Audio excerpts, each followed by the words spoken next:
Welcome to Crime and Wine. I'm Pamela Fagan Hutchins, your host, and this is the show where I talk with other crime fiction writers about the stories of thrills and suspense that will leave you mystified, sometimes horrified, and always wanting more. Please join me in welcoming today's special guest. Hello out there, you guys. For those of you that follow Crime and Wine, I'm Pamela Fagan Hutchins, and I have been all over the world for the last few episodes, but I'm happy to say I'm on the eastern face of Wyoming's Bighorn Mountains, where I am no longer snowed out of my home. I'm not only happy because of that, I am super happy to welcome a guest who's had an amazing last week with her new release and the release before that. So you guys help me welcome Freida McFadden. Hello. Hi. Hi, Pamela. It's so great to have you. And congratulations on the release of The Housemaid's Secret. Thank you. It's been so exciting. And even more, girl, I've got to tell you that the week you've had with the double whammy of The Housemaid and The Housemaid's Secret doing so well has been fantastic. I would love to hear in your words what's happened and how amazing has it been? It's just been incredible. I mean, I knew people were looking forward to the sequel, but I think I didn't realize how much. And I really wanted it to be something special. And the fact that people love it as much as they do, it's just made me so happy. And they've really loved it, you guys. So this last week, The Housemaid, which was the first book, was #1 on the Amazon charts. And then boom, the release, The Housemaid's Secret, came right in there. So Freida was rocking the top of the Amazon charts with both books. And then this week, pretty much the same thing with Wall Street Journal. They both hit the list. So it's fantastic. Couldn't happen to a better writer. Thank you. Yeah, this was my first time hitting Wall Street Journal. So that was really, really cool. It was like exciting. I was celebrating, doing a little happy dance. It's a very big deal. Yeah. And so tell the people that must be in the minority now that haven't read either The Housemaid or The Housemaid's Secret a little bit about the premise and how we get to this second book, the new release. Yeah. So the original The Housemaid, I mean, I just meant it to be about a woman working for this terrible family who's horrible to her. Because I just love the idea of that. Like, I call it a terrible boss story. We've all had bad bosses. So she's working for the family from hell, especially the wife. And I don't want to tell anything more about what happens, but the second book is about her further adventures working for a new family in a different area. The first one takes place in Long Island, and the second one takes place in the city, in New York City, Manhattan. So I don't want to give anything more away, but it's just more Millie. Well, and I was very lucky because I got to read an advance copy, and I've been so excited to talk to you about it ever since and find out where you come up with these ideas from, because they're so suspenseful and a little twisted. Yeah. This one, actually, it was an idea I had years ago, the twist. And I was sort of saving it in my head because I had the idea and I didn't have like the whole picture filled in. And then when I decided to write a second Housemaid, I was like, this twist would be perfect for this book. So I was able to repurpose that twist for The Housemaid's Secret, which was awesome. Oh, I love that. And so when you originally wrote The Housemaid, you hadn't envisioned a #2. This was... No, not at all. Like, I've never done a sequel. So I was just like, I mean, I did for one of my early women's fiction books, but that's sort of a different situation. So I was thinking one book and that's it. But the response was so great. And I had to admit, the epilogue did leave room for a sequel. So I just decided to go for it. I'm sure that has made a lot of people very, very happy because it's an interesting premise. And I don't know what you're working on next, but you could see additional possibilities. There's lots of really twisted families out there. Yeah. I mean, there might be a third one. I haven't started working on anything yet. And it's really important to me that it's a good book. Like, I want it to really, I'm really proud of these two. And I don't want to just knock off a third just so there's a third book. I want it to be special in some way. So when I'm ready, I'll write it. Do you find that the ideas come to you when you're ready, that you are somebody that doesn't sit down and generate ideas, but something will just hit you, when the time is right for you to start writing. Exactly. Yes. I will have a premise sometimes in my head, and it will be sitting there sometimes for years. And then all of a sudden the twist will just hit me. I'll be like, yes, now I can write it.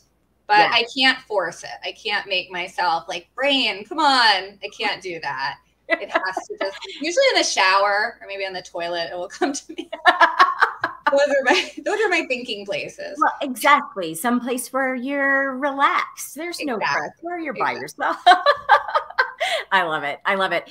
And so with when you sit down and you're in the middle of a project, the ideas hit you and now it's time to write. Are you somebody that is methodical, plotted it out, outlined it, or does it take you over in a storm and you just run with it? I plot a lot. Like, I don't have a lot of time to write. I'm a very busy person. So I make sure it's always going in my head, no matter what I'm doing. I like to take very long walks. So I'm always thinking it out. And by the time I sit down to write, I have a very good idea of what's going to happen. That said, sometimes, you don't know. You don't know where the characters will take you. You don't know what's going to work until it starts being on the page. So I'm open to changes. I'm not one of those person who makes those like detailed outlines of every chapter plotted out. I just can't work like that. So I need to just let go with the flow. With the Housemaid's Secret, did you have any characters that went against the flow that said, oh no, Freida, we're going in this direction and take you off on a little different journey than you thought? I definitely didn't expect Enzo, the sexy gardener, to be as big a character as he was. And I think that surprised me. But once I started writing him, I was just like, this is an interest. This character interests me. So yeah. He became, and he was definitely a fan favorite. So everybody else was feeling it too. Well, I think there's an authenticity when you as an author have a feeling, like the feelings you want other people to have while you're writing. It's a pretty good sign. It's a good sign. Whenever I love a character, everybody feels it with me. I always notice that in the reviews, and I love it because I want people to feel what I'm feeling. Yeah. Hate them. Be scared of them. Love them. Yeah. Whatever it is. Exactly. Feel it.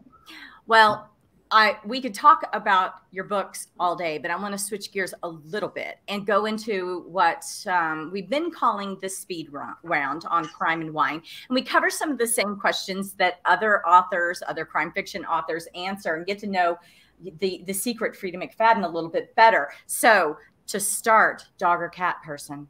Cat, obviously. I talk about my cat all the time. She's recently missing, so I have to give a shout out to poor Kit Kat. She was lost briefly. We looked for her. We put up posters. She was in the house the whole time. But it was very scary. We all cried. She's okay. For those of you that want more updates on Kit Kat, please follow Freida on social media. And the whole story is on Facebook. The whole story. Poor Kit Kat. We should have a support group for Kit Kat and our cat Bo, because we were the ones missing for Bo and he was plenty angry about it. All right. So when you sit down on your precious, very, very scarce hours to write, do you have a certain outfit or writing space or jam music that gets you in the right frame of mind? Or is it just sit down and do it, whatever it is? Well, I'm usually wearing scrubs because I'm always wearing scrubs. I had to change out of them for this interview. That was a big deal. Like, I'm not wearing scrubs. It's the first time in like several months. So non-scrub, always wearing scrubs, always feeling it. And if you were to imagine that the Housemaid or the Housemaid's Secret was to be produced for film, do you have in your mind any actors that would be perfect for the roles? We talk about this all the time in my Facebook group, and I don't have an exact idea. I feel like I don't know new actors anymore. Like I'm a little out of touch because of COVID, not going to the movies. But I feel like I have gotten a lot of suggestions for Enzo, all of them topless. And my page at one point, I was like, this page is generally just topless, sexy, muscular men, and that's okay. And that's pretty funny because it's not like you write like bodice ripper romance books. You're straight up thriller suspense. Yeah. Girl. That is funny. So yeah, well, topless sexy guys for Enzo. Yeah, I can be there for the auditions, and I can see who's perfect. I'm willing to take the time to do that. I can make that sacrifice. You're a good person. I could feel that about you earlier, and it's nice to have it confirmed. So you or Millie, your choice. You're headed out to happy hour. What are you ordering? This is going to be a terrible answer. I would probably get water, and then I'd be embarrassed because I'd be the only person at the table not drinking. But I'm not a big drinker, and I obsessively drink water. Like I have right now a water, but this is my comfort thing. Like it says Gatorade, but it's just water. And I am always with this. It's like almost attached to my hand. I can't put it down. So everywhere I go, I just get water, and then I go to the bathroom like 20 million times. So that's kind of my thing. I love it. I love it. You're going to outlive us all because of this. So go you. All right. So if you or Millie have a theme song, do either of you, could you identify with a theme song? I don't know. Maybe this theme song from The Simpsons, because that's my favorite show. And I just kind of sometimes hear it just like in my sleep as I'm falling asleep at night. So it's got to be that. That is pretty funny. Oh my gosh. So, and I can't even come up with what that sound is right now, but I'm going to Google after this and let it play a little bit. An earworm. I'm not going to sing it. I'll never live that down. So it doesn't have words, but it won't happen. You know what popped into my head when you said that was the Friends theme song, and now I'm not going to get that out of my head. Yes. No. All right. So do you have a favorite part of the writing process? The pre-work, the first draft, the research, the final after the structural edits, polishing. Where are you most happy in a book?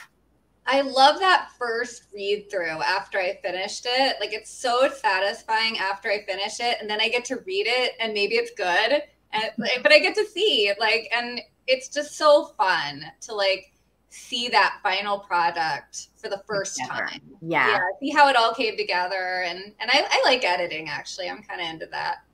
I like that feeling of like, to me, it's like tuning a piano when it's starting to all sound right and not dissonant. It's a cool feeling. Yes. I find it really satisfying.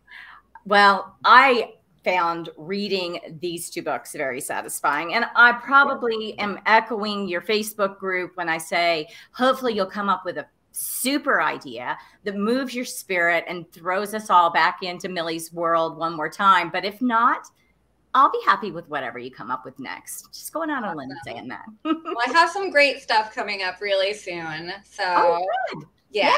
Well, that'll give us something to look forward to. And you guys, for those of you that weren't familiar with the awesome Freida McFadden before this show, go out and get yourself The Housemaid and The Housemaid's Secret. They do not both have to be read in any order, but it will be so satisfying if you just run the table for us. So I promise you'll enjoy it. And so nice to have you on the show, Freida. Thank you for having me, Pamela. Thank you very much. And you guys, I want to let you know that if you want to watch past shows, find the books for the upcoming shows, you can go out to PamelaFaganHutchins.com, where you can also find new releases of mine, all of which can be read on Kindle Unlimited or in any format. Ask your library or bookstore to order them if they don't have them. And I am obligated to tell you that Crime and Wine is a copyrighted and solely owned product of Authors on the Air Global Radio Network. All hail Pam Stack, our Uber producer. Thanks for being with me for another episode. I really appreciate you guys, and I look forward to seeing you next time. Go read a good book. Thanks for joining us today on Crime and Wine. chats with crime fiction authors and Pamela Fagan Hutchins. We hope you enjoyed this episode, and we'll check back in with us next time for more thrills, suspense, and stories that will mystify, sometimes horrify, and always leave you wanting more.